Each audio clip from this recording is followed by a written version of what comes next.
You're making one right decision today. You're listening to Handcuffs and Sage. Three badass moms bringing you all the true crime and paranormal your heart desires. I'm Red. I'm Timo. I'm Dre. And don't let your kids listen. Seriously, just don't. Hey, it's Handcuffs and Sage! Oh my goodness, I'm Red. Hi, I'm Timo. Hey, this is Dre. And this is a regular ass episode. Yep. But we're in studio again, so it's awesome. Yay! Yes. Oh, okay, we're special. Okay, I'm very excited to do this week. Yes. A lot of things going on. We covered part one of my story last time. If you didn't listen to it, go back, check it out, love it, leave a review, and then come back for part two. Okay. Yes? I will do that. Oh my goodness. It's not like I'll have listened to it like 500 times. Right, in yeah. editing. I feel like you're complaining. Well, you know. Well, I feel that they have to listen to my voice over. I like your voice. Shut up. I have a hard time with my voice because in high school, some kid told me it sounded really mousy. Yeah, some loser. And ever since Yeah, I'm what's like, he doing now? Get out of here.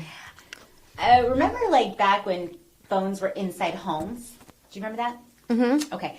So back in the day, like I had my kids, they were little, but we had a phone, and people would call all the time, and they would ask for my mom. I'd be like, well, my mom's not here. Oh, My because you house. sound like a little kid. I sound like a little kid. That's funny. Is your mom home? Hello, I'm 25. My mom's not home. This is me. And my birthday. That's so awesome. That's so funny. cute. Yep. I do feel bad that you have to listen to my voice. Sorry. It's fun. It's good. Okay. It's Cool. all good. So we are doing something a little different. We're trying to do videos so y'all can see what real moms look like. Yes. Right. Tired. And it's usually not this good, and that's okay. Yeah. It's all right. We're being our unique individual selves. That's right. Yeah. I used a brush. That was fun. Put on Mascara makeup. that had dried out a long time ago. I know. Yeah. I was like, work. Because I'm not going to buy another one and use it like once. I was so afraid that my eyeliner was going to be dry, but it was still good. NYX. NYX has great eyeliner. Okay. Not sponsored. Not sponsored. So, have you guys tried the magnetic lashes? I have. I haven't. I hate them. Magnetic sucks. Really? Oh, wait. Did you do the kind with the magnetic, the eyeliner? I've done them all. Oh, I love them. But Really? I think because you might have like the right shape. Okay. I do not. What's wrong with your shape? So like even if I cut off the end and I put this on, the tip always comes up. Like within a matter of like hours. Oh. Yeah. Oh, so that's annoying. And then you can probably feel it. I blowing totally in the can wind. feel it. So That's a bad feeling. Do you get that same when you do the glue-ons? Does that happen No, too? that doesn't happen. No. Oh, weird. Yeah. Okay. So then, I'm glad you brought this up. I have a friend who, her daughter created a glue that's pretty it's pretty legit, guys. So you put the glue on, not like you would regular lash glue. You put it on like a liner. Now I wish I could do the wing tip. I can't do that shit. I'm not good with makeup. I'm Yeah. terrible at it. So you do the top line and then like just put the lashes on and they stick forever all day. Those don't move. Ooh. It's really nice. Like I'll share with you guys later. I tried them out. We went to Vegas. I don't know. Was that like a month ago? Yeah. And we had a great time. It's amazing. The lashes I got had like really great reviews and I loved them. And my hubby was just complimenting all the time. He's like, I just love the way it looks. I'm like, oh my God. So I really like them. Maybe it was the kind that I got that was special. Totally. Fantastic. But it just makes you feel pretty. I didn't put them on today because I'm keeping it real. Yeah. Yeah. I said I had bought like some press-ons. I also bought lashes, and I didn't do either because I wanted to keep it real too. Yeah. You know, we live in a crazy day and age where everything is so perfect and glamorous. Yeah. Like you watch a video and this chick just has it all together, right? And she's like, a hard day. And it's like, Right. when we were growing up, it was just so completely different. We didn't have these images of perfection in our face all the time, right? And I mean, I remember, our makeup in junior high was like that CoverGirl compact. Oh, for sure. Right? So that was powder. Powder that you would still wet the little thing and put it on Yeah. to cake it on. Yeah. Yeah. So It we wasn't had- made to do that, but we would do it. And we were like, we look good. And y'all had that friend where it was orange. Oh, Yeah. Or Or you could see the look line good. right here. Yeah, there was a line. There was a line. And then maybe some mascara, right? Blue eyeshadow. Sure. And then like a cotton candy flavored. Or like hot pink or something. Yeah, I used chapstick. to get this like I don't know what it was. It was like a chapstick kind of a liner, not a liner, I'm sorry, a lipstick that was like white, and then when you put it on, it turned hot pink, and then it Oh, never came yeah. off. Like mood changing. It never came Yeah. off. But it wasn't mood changing. It would just like it No, was white, and you'd they put it have on. that again. I've seen them. I would love to have that. There's green ones. It stays now, and on they- all yeah, day. It does. It So stays when I on was the- young and my mom didn't let me wear makeup, I stole her lipstick and had no freaking clue this was going to happen. So I'm like super hot lips all day, baby. And then I'm like, all right, it's time to go home. And I'm trying to wipe it off and it's not coming off. No. I'm like, she's going to kill me. So I'm like trying so hard. My clothes are like trying to wipe it. And it didn't happen. That's so I got nice. home and she was like, you're wearing my lipstick. And I'm like, there's no, Did she there's no denying that. You're a whore. You Just Yeah. put you in your prayer closet. Like, I know, right? You're in so much trouble now. Oh, I love it. I love it, love it, love it, love it. It was just, a different way of growing up. We're moms, right? We all work hard in different ways, Yeah. right? And this is pretty good for us. Yeah. I feel Yeah. good about it. We're not perfect. We're not like gonna pretend to be. We're keeping it real. Okay, cool. I'm very, very excited to do part 2. This is a fun story. It is. It's so much fun. I'm loving it. I can't wait. So it's basically the first serial killer case in the U.S. What? They didn't know what a serial killer was.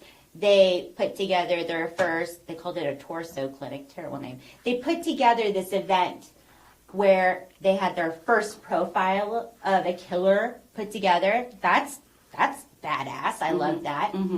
But there's a lot of different things going on, and they made a lot of mistakes. It does sound like there was a class bias, so they weren't looking at maybe, the people they should. Right? Okay. Mistakes were made. Shanty towns were burned down. Okay. Horrible. Mm-hmm. Terrible. Just terrible. So at the end of part 1, you hear that Elliot Ness has burned down the shanty town, and then he arrested the people for being homeless. And he said, "You're welcome." So it's July 1939. We have a gentleman called Frank Dosel, and he confesses to killing Florence Flo Palillo. Okay, y'all. Wow. Everyone's like, oh shit, well, the guy, he didn't fucking kill Flo. He killed Flo. Okay. So, yeah. Okay. He confessed after being beaten, starved, not let to sleep for, a few days. So he said, okay, I did it. But then he didn't know any of the facts of what happened. Who did this to him? The cops? Uh-huh. Oh, Of course. Nice. Yeah. During Okay. interrogation. Yeah, it's like, yeah, sure, I'll tell you anything you want. That's Yeah. why there are laws now. He was like, okay, I did it. Tell me what to say, and I'll sign it. Like, horrible. What they did to him was so horrible. Awful, okay? So, he confesses. After he confesses, under duress, I might add, he recants his statement. Okay, he's like, just kidding. They made me write this confession. Okay, so right before Frank's trial is about to start, guess what happens? He's found in his cell hanging by cleaning rags. And they're like, oh, he killed himself. And they were like, that's weird because Frank is 5'8", and the space that he's hanging from is 5'7". So Oh, come on. what's up, y'all? What would y'all do? Okay. So they do an autopsy on Frank, and he has 6 broken ribs. Oh. He's been beaten up. Obviously not a suicide. I feel really bad for Frank. And the community came together and they're like, we love Frank. We don't think Frank did it. He was like the nice, gregarious guy, and he would even like barbecue for people. Like, people love Frank. And so they think that what happened is there's all this pressure, right, on officers to catch a killer, and then they accidentally burn it, an entire shanty town down, and they got to do something. So Frank used to live for a hot second with Flo. Okay, they got it all hot and heavy, but not for long. Okay, and then he used to hang with Rose Wallace, like the same area Rose Wallace was, and Andrassy. So they were like, "Oh, he's connected." No, he's just hanging out in the same place everybody else was. So they had this idea and they forced it. Right. To get it. Okay. Right. What they would call, he was the Scapegoat. Yeah. scapegoat, but back in those days they used another word, patty. The He was patty. patty. Yeah. Yeah. Yeah, totally. Absolutely. I do want to say though that whole concept between he was 5'8" and then the space was 5'7". I'm sorry, but you can hang yourself in a You closet. can still hang yourself. On a Yeah. doorknob. Yeah. You the door. absolutely Yeah. can. You know, I know this sounds crazy, but you know what autoerotic asphyxiation is? Right. Right. Same thing. Yeah. Like, it's kind of hot. Until you die. Right. But what makes it super shady is he recounted his confession. They really didn't have anything on him. Trial is about to start, and they need to say this is a killer. And his ribs were all broken. All right. I don't think Frank was sitting They were there going, totally trying to pin it on Right. poor Frank. Yes.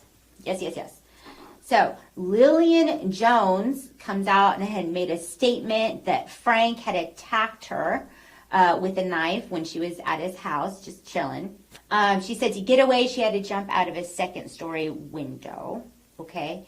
After Frank's death, she recounts her story and says, the cops made me say that Oh. to pin it on him. I just feel like they're making all really bad decisions. You know what I mean? Burning down towns, only looking at vagrants, making Lillian lie.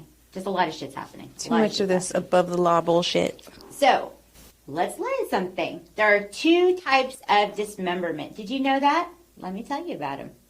The first type is defensive memberment.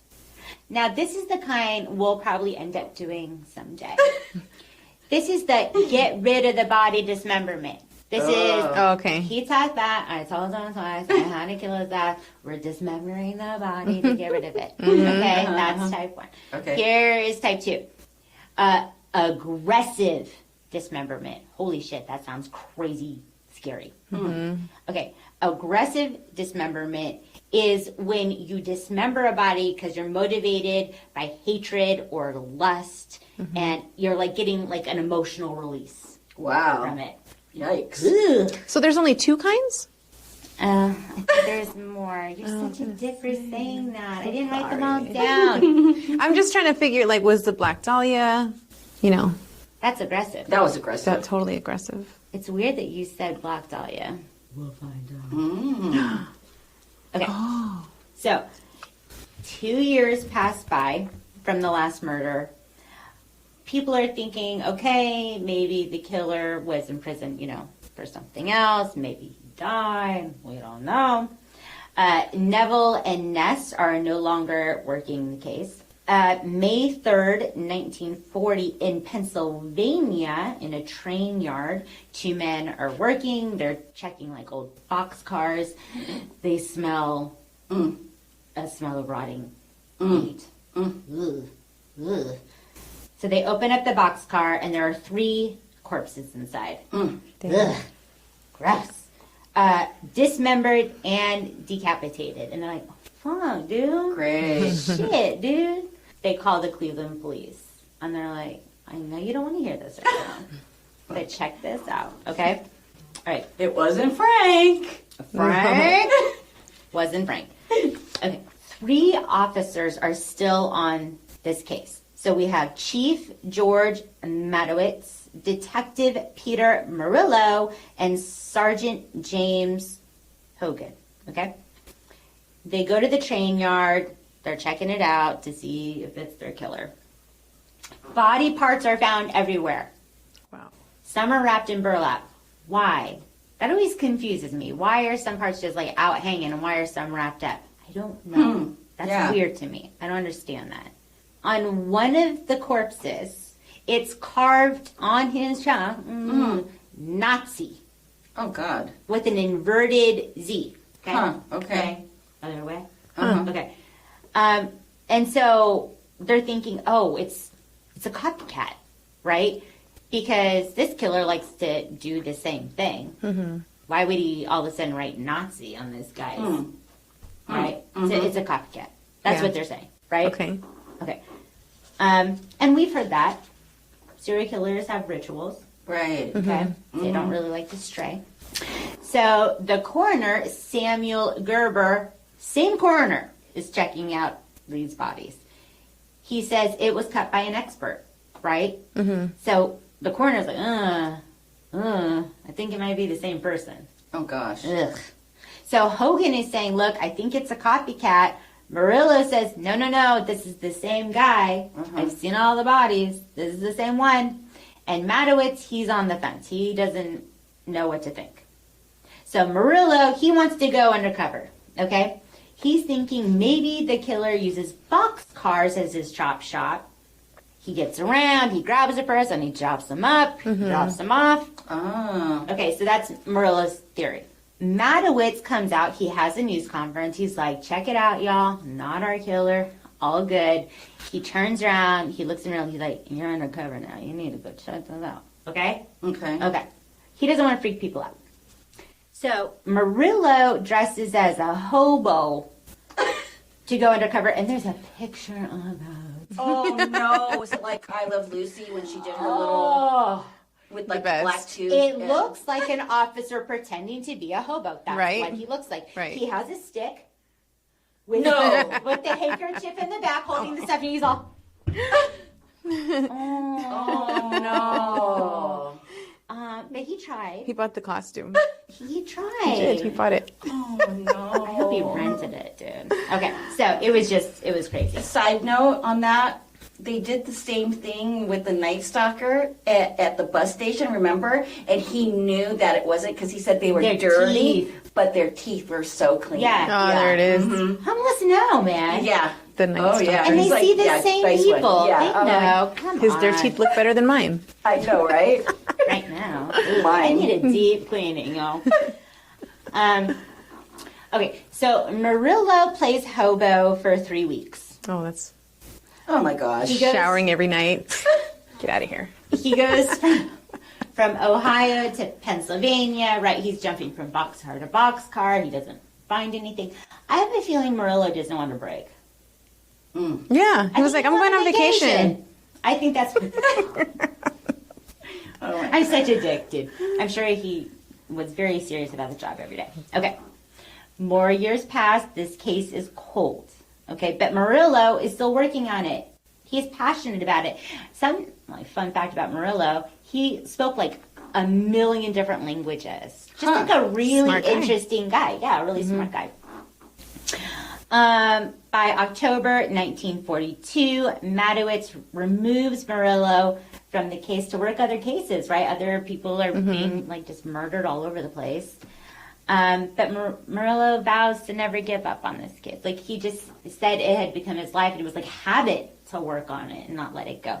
And we hear that from detectives, the case that stayed with me. Right? That's the way it was here. Okay. Oh my goodness. 1950. It's a hot July. Wow. Okay. Pretend you're like a worker guy and you work for a moving company and you look down and you see like an old dude just sunbathing, just let her all, okay? All right. That's what happened here. There's this guy, and he's like mid-50s, like a heavy-set guy, and he comes out every morning to sunbathe for like 20 minutes. Naked? It sounded like he was naked. I didn't see any pictures. Nobody took a picture. Yeah. Okay. They didn't specify. I assume All right. So they all thought it was weird. I think it's Yeah. weird. Okay. So the sunbather comes every day for 6 weeks. All of a sudden, he doesn't show up. They're like, oh, that's weird. Where'd the sunbather go? Where's our guy, right? Very odd. So then we have 2 workers, and all of a sudden they're like, what's that smell? Somebody smells right. It's probably a dead person, right? They go, and they find decomposing leg. Like, Oh. ugh, right? Where's the rest of the person? Super gross. All the investigators from the case from before are gone, right? They've moved on, they've retired, right? So they need to get some new people to check this out. New investigators come in. They find a torso, leg, arms, no head, wrapped in newspaper. Why is it being wrapped in something? Isn't that weird? I think that's Maybe weird. to hide it. But then you would think maybe he would bury it to hide it. Right. But he wants it to be found. Well, I think like from point A to point B, maybe you're around people and you don't want them to see what you're carrying. So True. you would have to hide it. But only some of it's wrapped. Yeah. Oh. Okay. I'm sure Weird. there's a great reason. I'm sure he had a reason. Okay. So Coroner Gerber, he's still around. This guy's poor still guy. kicking. Yeah. He does Seen the it all. autopsy. Crazy. He says it is the same as the other killings. Okay. So Coroner Gerber and Chief Matowitz, they're like friends, right? And Matowitz is like, hey, Gerber, just like keep it on the down low. Like, we don't want people to freak out, right, that the killer's out there. The body is identified as 41-year-old Robert Robertson, which is the most fucked up name. Because his parents named him Robert Robertson. That's messed up, you guys. Yeah. I don't like that. So Robert had a stroke. He was like partially paralyzed. He had been arrested for public intoxication, like recently evicted, so homeless. So he kind of fit in with the other victims, right? Kind of living the same lifestyle. So the killer's MO. So then the workers, the moving guys, were like, but what about the sunbather, right? Because that guy, he stopped coming, and all of a sudden we find these body parts. But it's not him that was murdered. And then they're thinking, oh my God, he was not tanning. He was scouting. Damn. Dun, dun, dun. Yeah. Craziness. Wow. Craziness. Hold on to your butts. Are you ready for this? Okay. The case has gone cold for 2 decades. Ooh. That's bananas. Ooh. Now we have bell bottoms on, and it's 1976. Robert Nest, Elliot Nest's son, okay, he dies at the age of 30 from leukemia. Ooh. His wife, Sharon, is going through all of his stuff, right? She finds notes, clippings, scrapbooks of her father-in-law's, Elliot's. She don't know what the fuck do I do with this? She takes it to a historical library and like, look, this is from this case. These are his notes, his personal stuff. Here you go. I love Sharon. I love you, Sharon. In his stuff is 1 letter and 5 postcards found from the mid-50s from Dayton, Ohio. The messages on these postcards make no sense at all. Just big words in all over the place, but certain ones are underlined. Does that make sense? Okay. Some of them have illustrations, and it's always marked F.E. Sweeney. And then we find out that Ness had a secret suspect that he thought for sure was the killer. Damn. But he had ties to this political person. Oh, shit. Okay, so all of these things are found. You're like, oh, shit, what's this all about? What's going on? So, Marilyn Bardsley, she's writing a play. I love it. She's getting creative. She needs information. The play is about the Mad Butcher. Okay. Or the Weirdo Weenie, whatever. Okay. So Marilyn puts out that she's looking for information. She's writing a play on the Mad Butcher. Okay. She gets a phone call from Royal Grossman. He's a psychiatrist, and he says he has a story for her. Okay. Right? Always give these things time. Secrets come out, yep. He says that in 1938, Elliot Ness interrogated a suspect for over a week at a hotel. He couldn't prove that this guy did it, and he also has a tie to a political person. The suspect. The suspect. The suspect. Crazy. A hotel? Okay, more to come.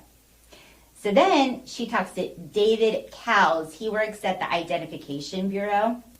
And he said he had a story, but he would not give the name of the secret suspect that Ness had because he had promised Ness all those years ago he wouldn't say. Oh, wow.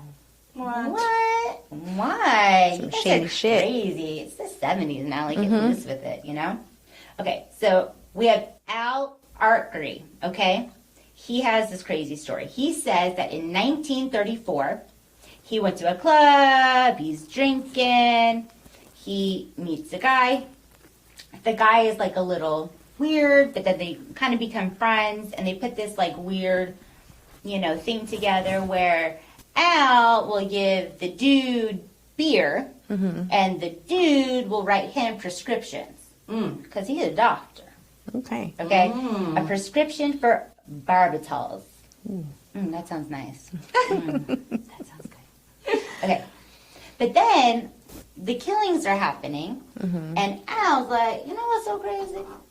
Is I never see this guy and the killer in the same place at the same time. I'm just kidding. Anytime there's a killing is like a time when this doctor wasn't with him. Do you guys know what I'm saying? Okay.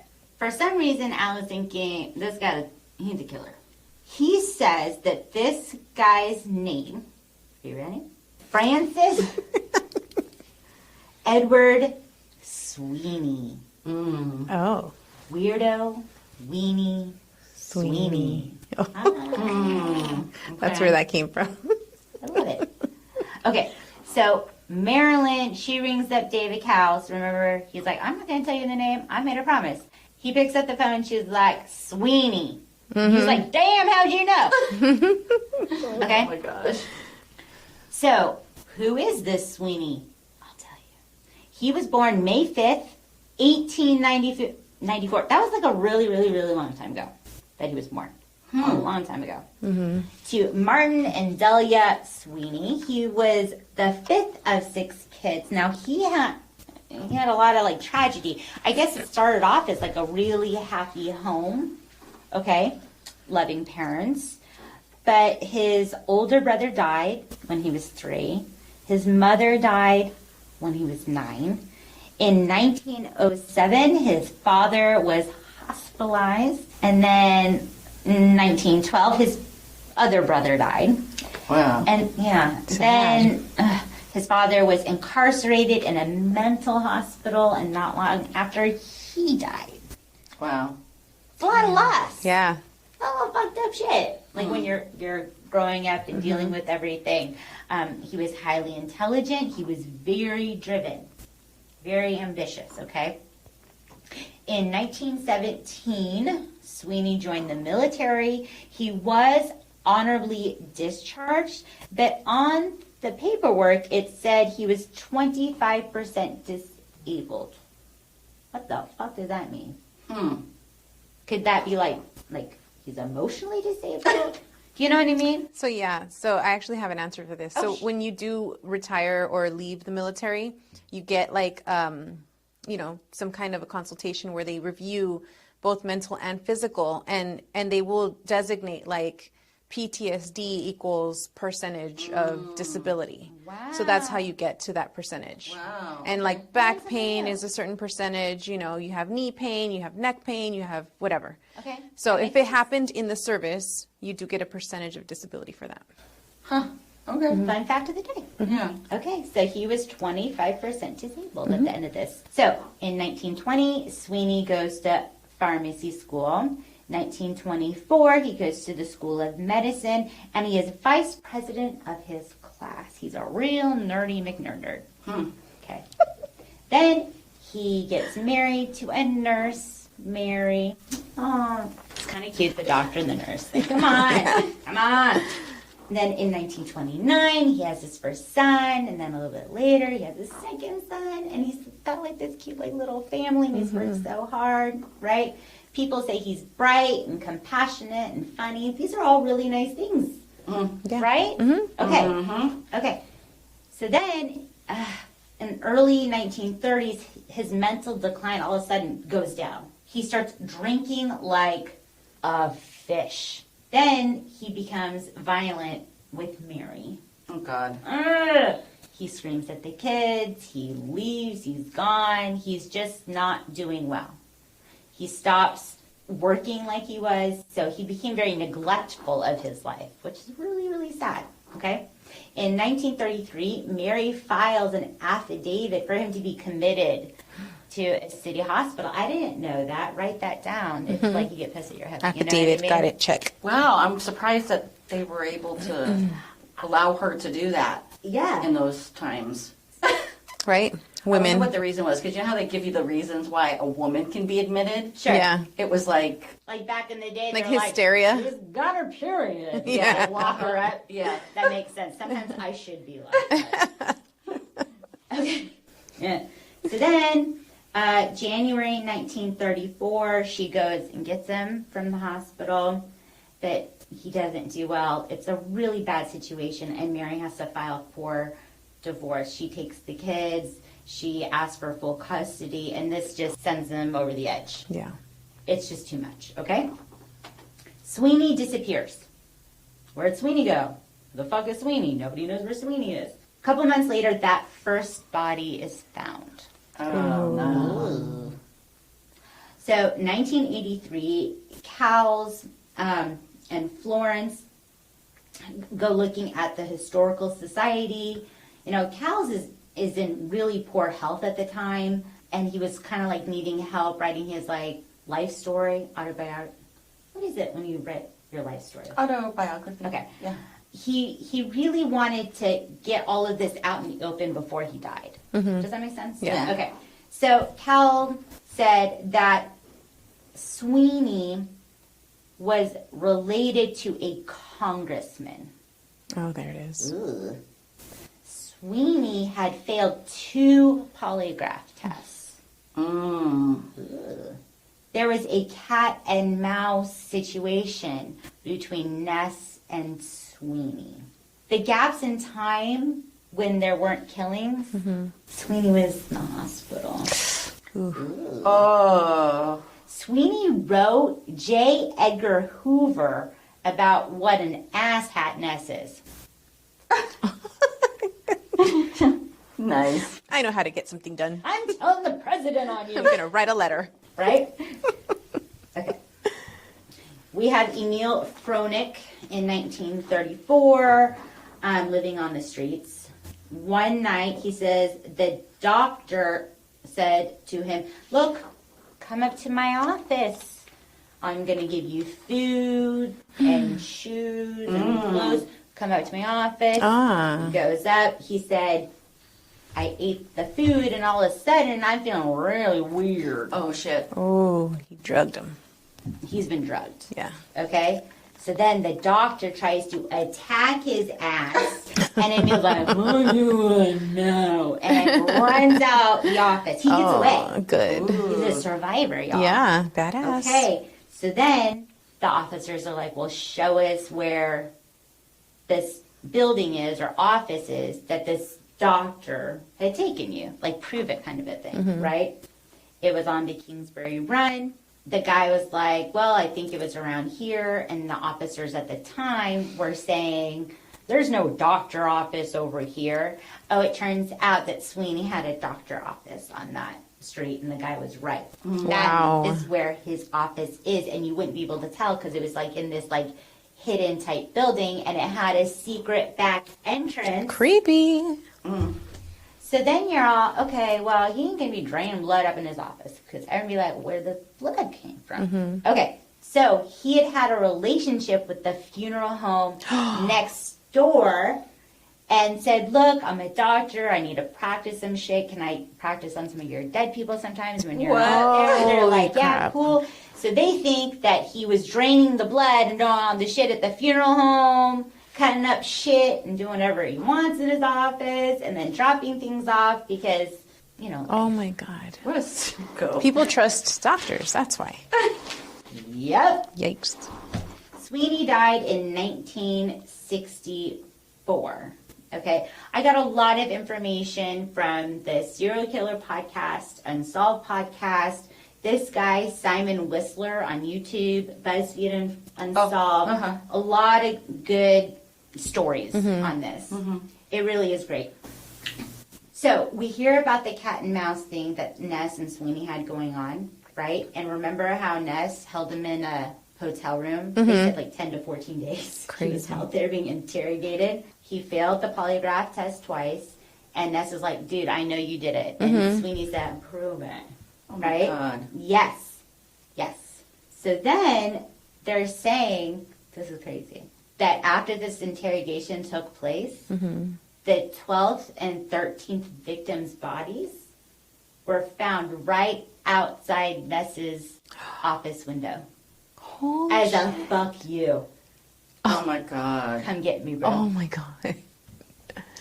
The boldness. Wow. And apparently that's what sent Ness like over the edge. And was Yeah. like, all right, I'm just going to burn everything now. Fucker. Oh, but see, wait a minute. Like, okay, he had an idea that it was this dude who's a doctor, but you still burned down motherfucker. Ness is like, he's going after these people, so let's get these people away.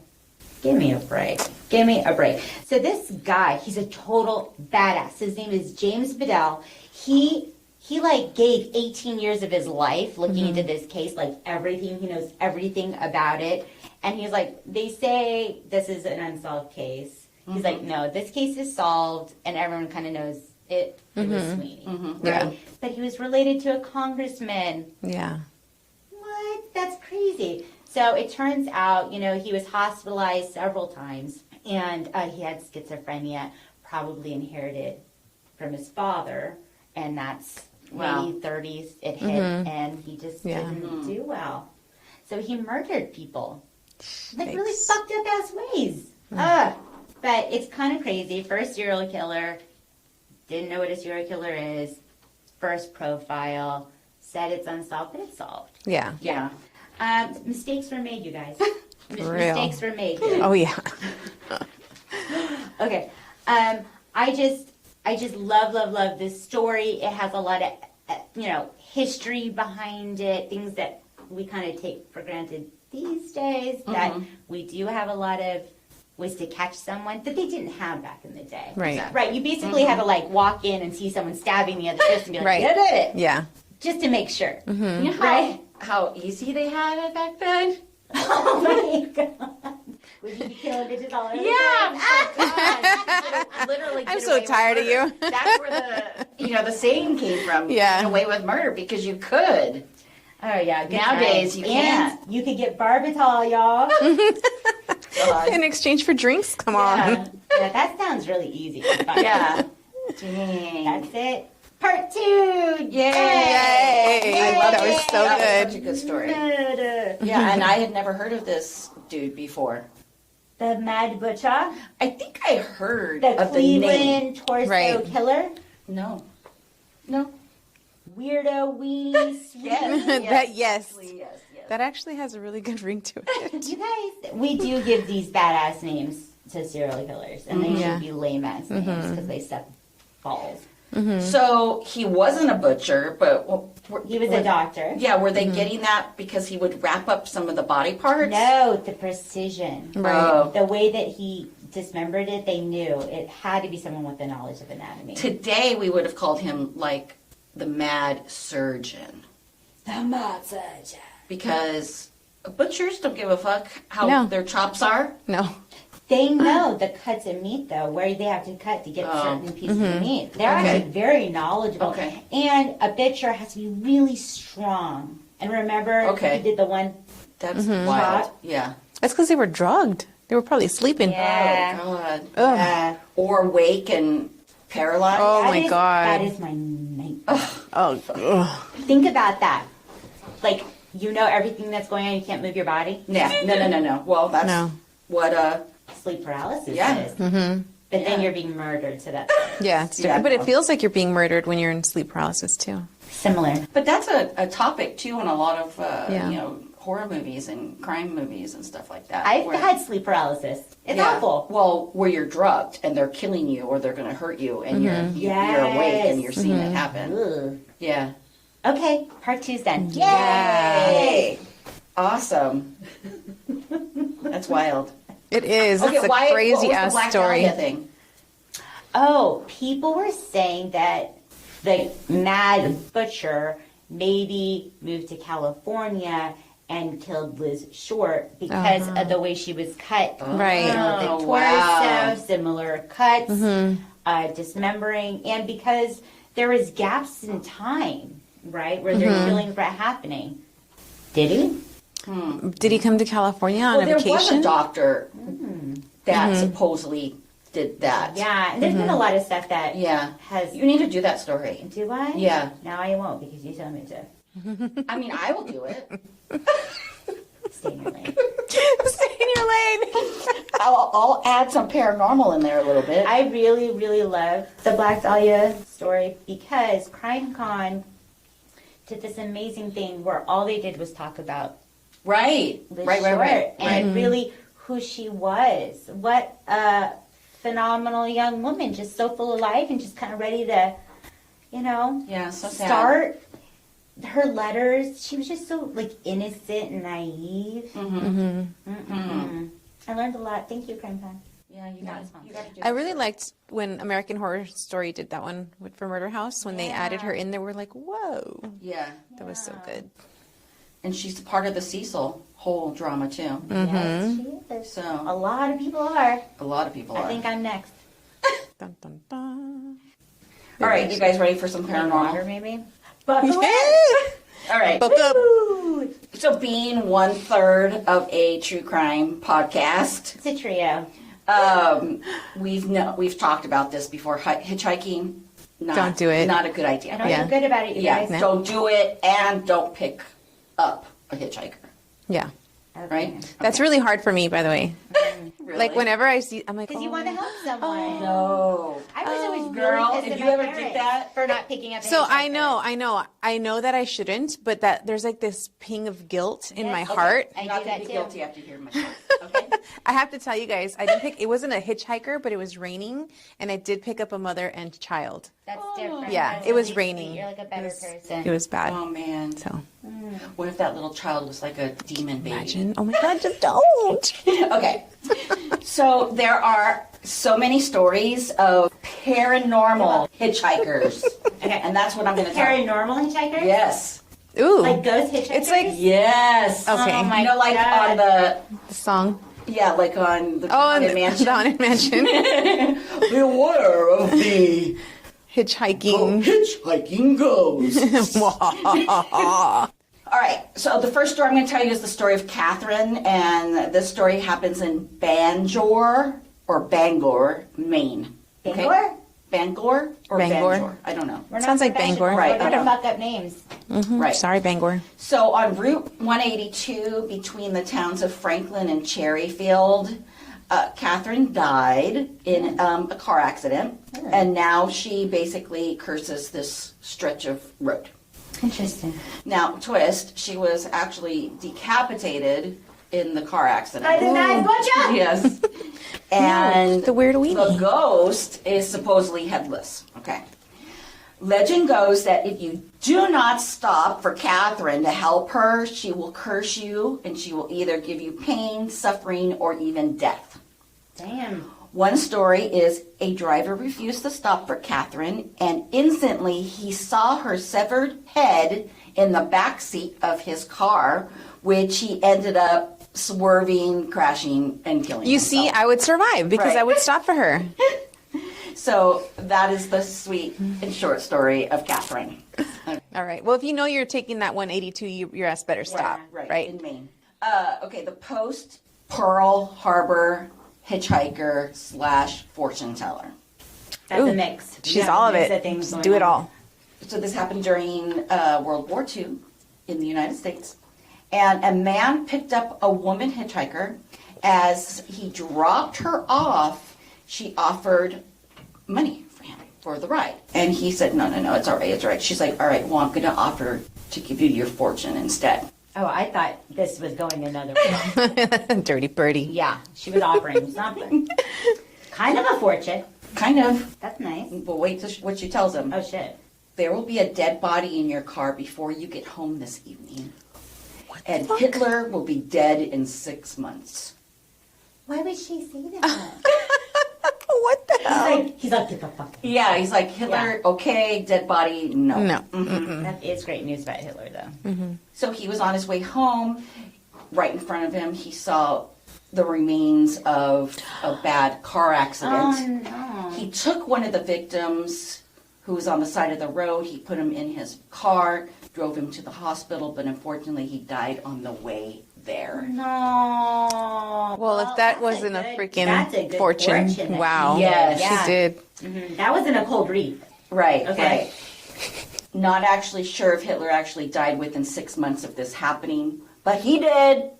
He didn't go to the Hollow Earth? Kidding. Everyone Hitler was there. So there you go.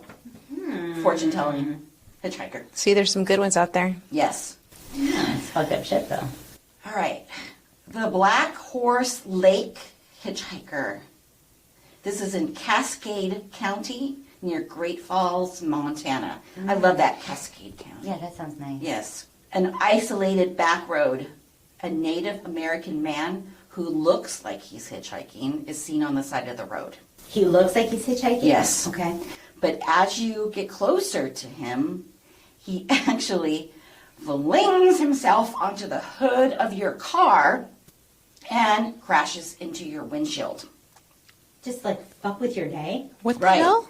So you're like, what the fuck? So you stop, you pull over, you get out to check on this guy, right? And he's nowhere to be found, and there's absolutely no damage to your vehicle. Oh, That's a mind fuck, bro. for real. That's like really, really mean. Yeah, Rude. rude. Okay, this one's for you, Red. Oh. The Lady of White Rock Lake. She's Oh wearing my white. god. There's like 50 Spoiler of those. alert. There's 50 of those. So this is in Dallas, Texas, and it has elements of La Llorona. So White Rock Lake along Gaston Avenue, you see this girl running up to the car. She's dripping wet. She's totally distraught. You stop for her and she tells you that she just survived a horrible boating accident and she needs a ride home. Okay, so you're going to give her a ride home, right? You're helping. So she gets in, she says, this is my address, please get me home. And then all of a sudden, she disappears, leaving a puddle of water in your front seat.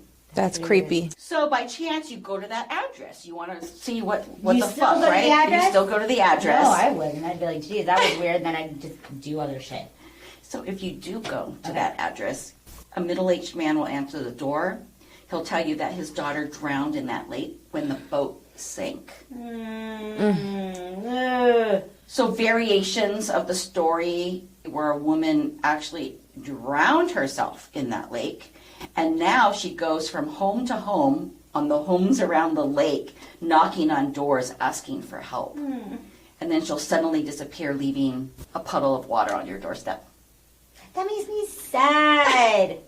Because I think about people getting stuck in this loop. Right, so The she's loop. like, I just survived this accident, help me, take me home, where she really didn't. But she killed herself, so that would make sense, because they say Right. sometimes you, Yeah. you live in that world. Yeah. But what if you get hit by a car on the side of the road? Yeah, that's- right. yeah. And you're stuck in a You loop. just just- don't not know. cool. You I just think- don't know, and then Yeah. that's where the mediums and the psychics come in and help you cross. Yeah. It's just because you're not ready, however it happened. Yeah. Well, I'm never ready. So this is the UBC Hitchhiker. UBC, you ask? That's the University of British Columbia I was gonna guess in that. Vancouver. So in 1966, on the way to the library, a couple are driving along this road, and they're in a heated argument. They are pissed off at each other. So she decides she's going to get the fuck out and walk. She so done. so she gets out. Unfortunately, she steps into oncoming traffic and What? gets hit and killed by a car. Oh, shit. Oh, shit. Do you think it was an accident? Does it sound like this was an accident? It was an accident, for sure. So along this University Boulevard, she's seen walking up and down. She's looking for a ride. She looks wet, like she's been in the rain.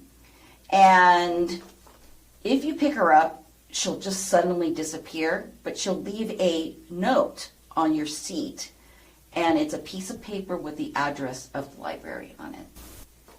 That would be a trip to be like screaming at your special somebody, ah, and then you did. It kind of messed me up. Yeah. That messed me up, man.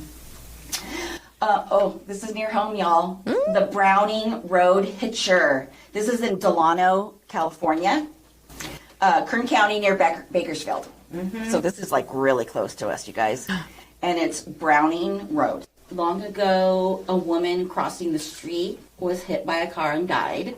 Oh, Okay. There's now a memorial on the side of the road, you know, where they do the cross and then. Those always really bum me out. Yeah. You guys, when I see those on the Yeah, side of the road, same. I Yeah, get it's sugar. really sad, yeah. So, you know, there's candles and flowers and whatever there. So she's actually seen standing there at her own memorial looking like she wants to cross the street. So you're kind of like, oh shit, like, don't cross the street. Like, do you talk to people when you're driving? Oh, yeah. Because stay there. Don't Yeah. you come out of that driveway. Yeah. You stay there. So that would be me. I'd be like, you? girl, girl. I don't do that. I do all the time. I talk to everybody. I when do I'm that. driving. Okay, but I drive Definitely. like a grandma, and I'm always like, you can go. You know what I mean? I just, because I feel like- but if you're like- never get into I'm not an saying like don't accident. you do what you want to do, but Right. like they're kind of slowing, you know, they're like cutting out, and it could be a And like possible you're already accident. going fast, Yeah. too fast Yeah. to Okay. slow down. Yeah. I can yeah. see that. Yeah. Then I'm like, oh, don't you dare. Yeah. Okay, I get what you're saying. Yeah. Sure. All right. So as you pass and you see her, she will actually show up sitting in your back seat. Sometimes she will grab the back of your head while you're driving and make you crash. Oh, no. That's why they want to go around that road, because Yeah. this fucking shit is Yeah. wild. Imagine feeling something on the back of your head. Yes. Ugh. Yes. No. Sometimes she'll leap in front of your car, causing you to swerve or crash. Sometimes she will crawl under your car and damage it so your car is inoperable. Oh, I got the Why chills. would they want to be killing people? Oh, geez. So if you seek her out, you will actually disappear, return days later screaming and not knowing where you've been. What? This is Yeah, I'm such not- a wild story, y'all. I feel like they're all so rude, and they're trying to kill people, and that's not cool. What did we do to you? We're trying to give you a ride. Yeah. We're trying to help We're you. warning you, don't fucking pick up a hitchhiker. Okay. All right? We'll see. This story is very popular. I've seen a lot of them. It's Resurrection Mary, and she's basically called the vanishing hitchhiker. So this is in Justice, Illinois. It's a little town just outside of Chicago. She mostly looks for men. Okay, so her men are her victims. I'm okay? fine with this. Yeah. Me too. Okay. She's a young blonde. She's wearing a white dress. She's very cute. And this is along Archer Avenue near Resurrection Cemetery. All right. So her dress, though, it's not like your nightgowny kind of thing that they usually are wearing. This is a party dress. So she's out to have some fun. This sounds like a Red Shoes Diary episode. You guys remember that shit? Yeah. Like in the middle of the night, you know, like go like watching. You'd be like, "Why is she on the side of the road wearing red pumps and a white ass mini skirt?" And like, "Oh shit, what's happening?" And That's then right. your body changes in ways you don't understand. Oh, shit. Okay, go on. What's your story? Okay, so the horny dude will pick her up, right? He's like, yeah. So he picks her up. She sits there. She doesn't say a word, but she will ask you to let her out near the cemetery. So as she gets out, she walks into the cemetery and she disappears. Whoa. Okay. So in the 1920s, 30s, two women were killed in a car accident right outside of the cemetery. They think it might be either one of them. One's name is Mary Bregovy. We will fuck up all names. All the time.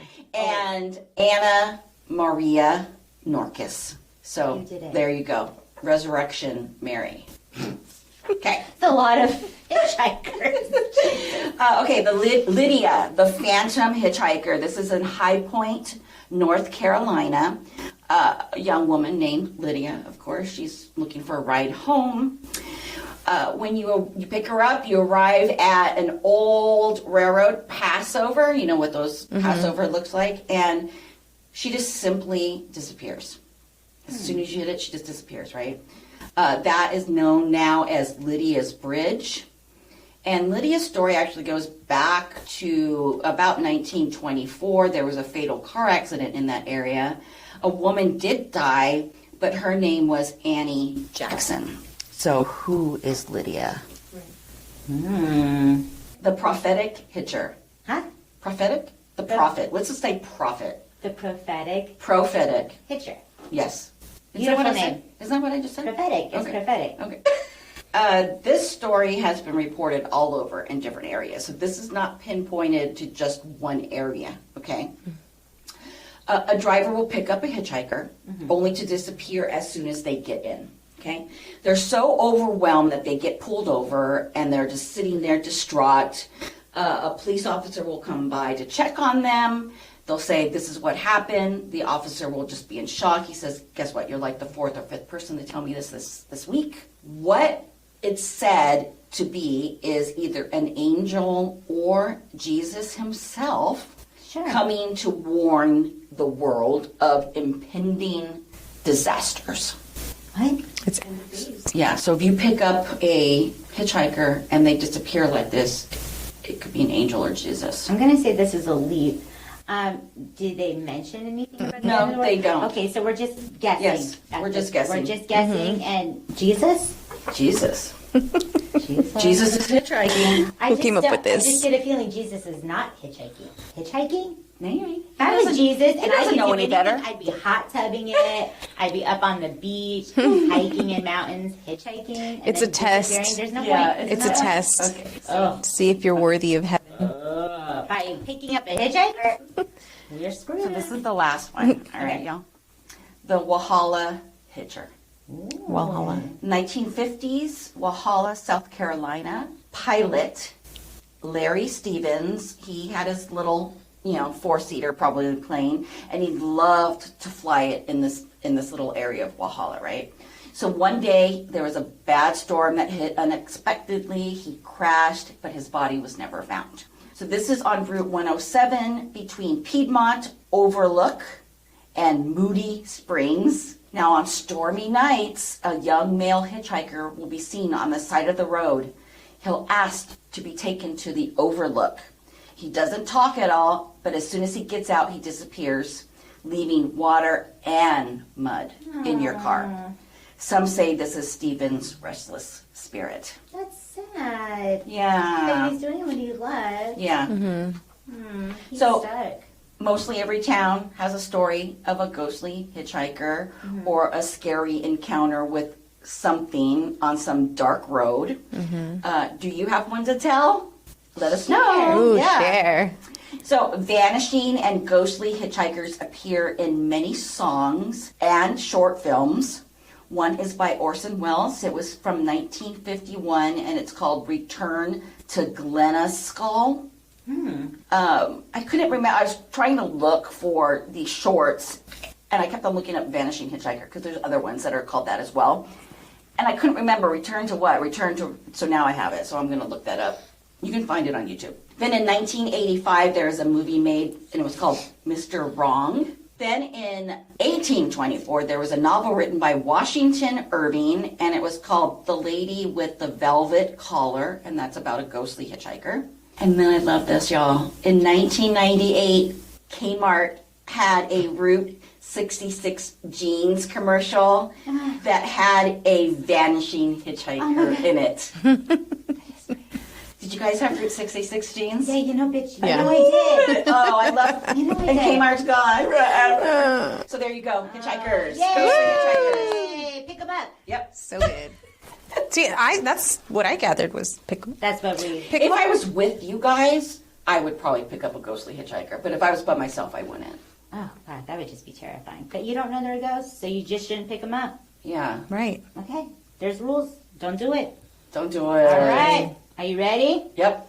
We have the Badass story of the week. Oh my goodness. It just sounds I just crazy. love I it. know, it sounds so good. All right, guys.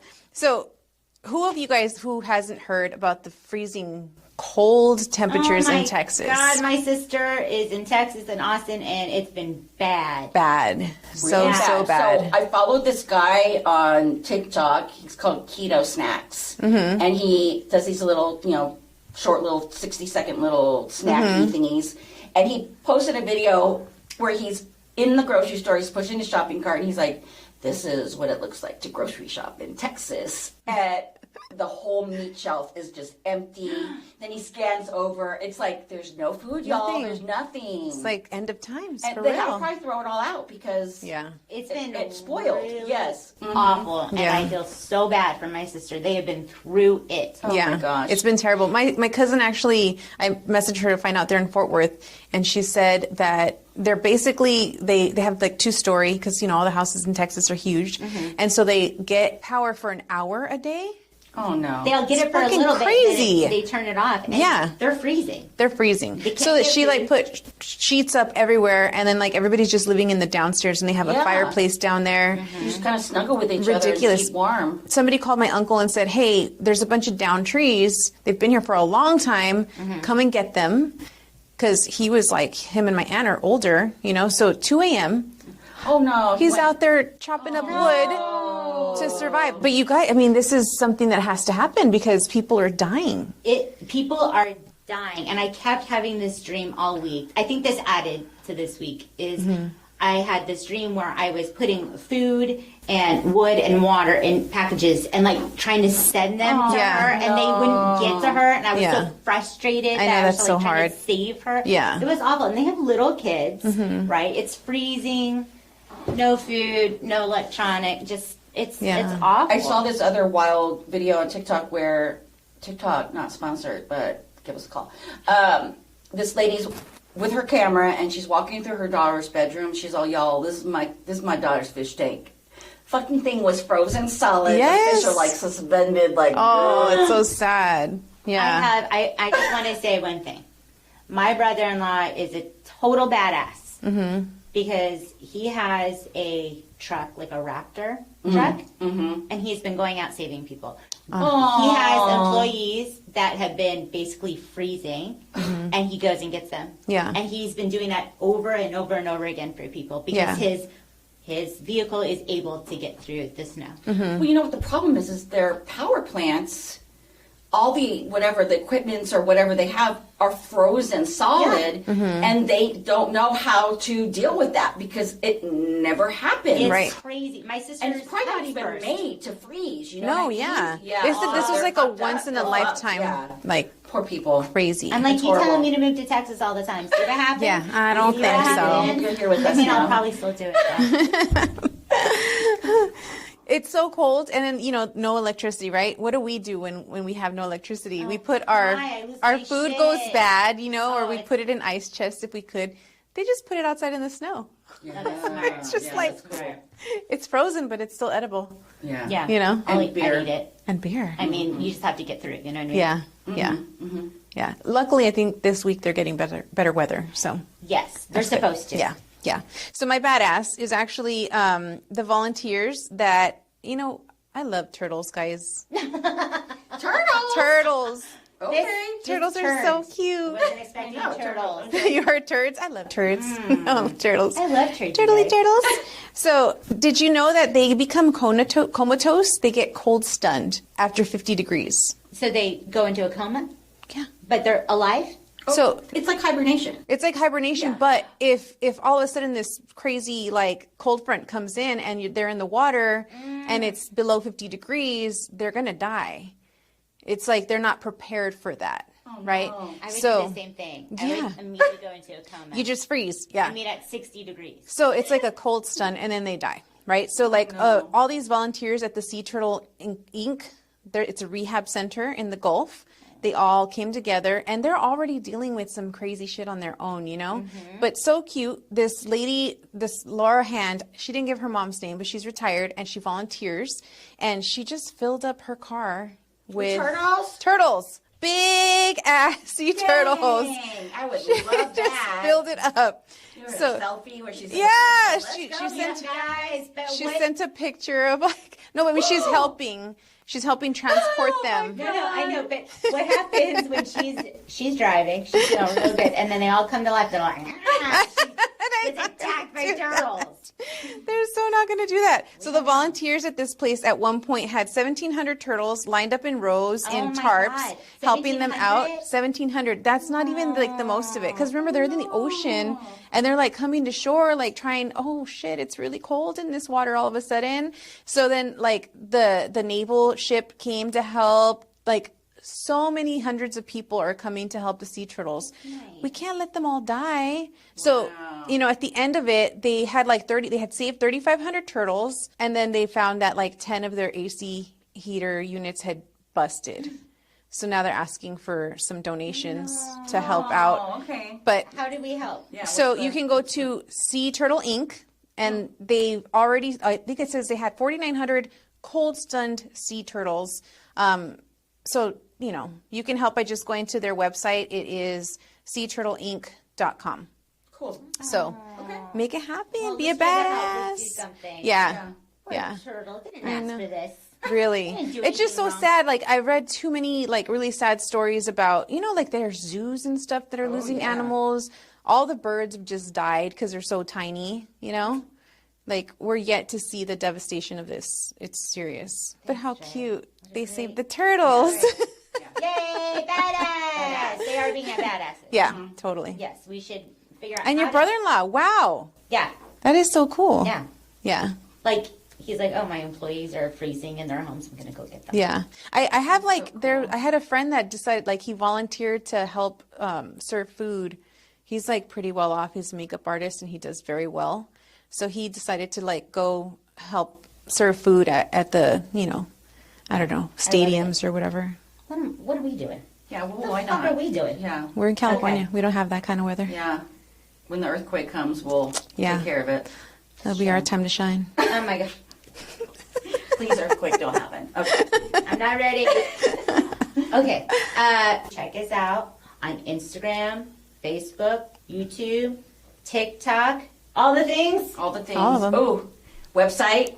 Website, We're gonna Handcuffs have- and Sage, podcast.com. We're going to have stuff coming Soon. up We have Clued Up. soon. Yeah. It's our second annual Team Handcuffs and Sage. I don't know. We're going to think of another little name because it's Victorian. Yeah. It's like And- the Jack the Ripper, right? Yes. Yeah. So excited. So we're going to take tons of pictures. We're going to put that on the website so you guys can live vicariously through us. Yeah. Okay, no, so no. check out our website. We're going to have some good shit. Yes. We're gonna have some good shit coming. And then email us, handcuffsandsage@gmail.com. I am very excited because we're going to be having some videos come out.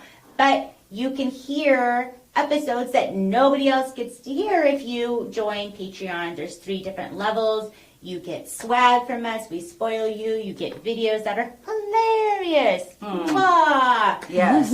You know, support your favorite ladies. You know, I feel like I always ask, like, you know, check us out on iTunes. Leave us a quick review. I was really bad about that for a long time, and I listen to podcasts constantly. So I always make it a point to leave an honest, helpful review Right. on every podcast I listen to. Yay! Yay. Are you guys ready? Yeah. Yeah. And remember, We do what we want. Woo! Oh shit, we did it. Bye. Woo! See ya! Bye. Handcuffs and Sage is hosted by Red, Timo, and Trey in a shitty guest room in Los Angeles. Theme music is Leave Now by We Are Wasted. Cover art done by Megan Winchester. Follow us on Instagram, Facebook, and Twitter. Show us some love on iTunes. Be a badass and do what you want. Until next time.